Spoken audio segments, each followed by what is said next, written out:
Sa yung ugali natin sa employer, still lang yan, wag kang magyabang na porket matagal ka na. Matagal na ko kay ma'am.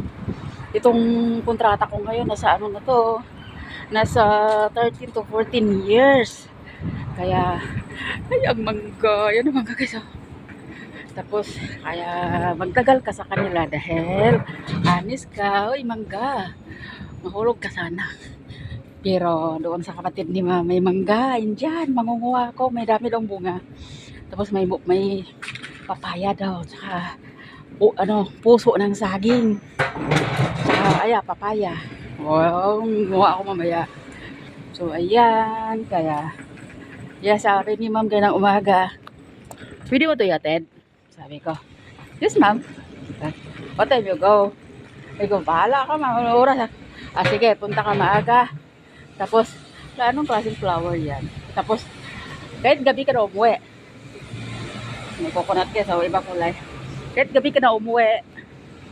Then, fine, malinis ka maaga sa room ko. After that, pwede ka na nga alis. Doon na si ma'am sa room niya. Sabi ko, ma'am, bye! Okay, bye newspaper. Bibili na yung newspaper doon pag uwi. Marami namang newspaper dyan sa daanan, sa may mga exit. Exit ng MRT or either sa 7-Eleven.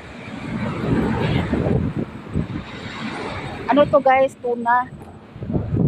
Ayoko naman bitbitin kay makuan. Maganda yung balita na yan. Sabi ba, mabitin mo yan. Huwag mo, wag ka magbitbit kay heavy. Heavy talaga. Kasi ano yan 18 plus 10 diba?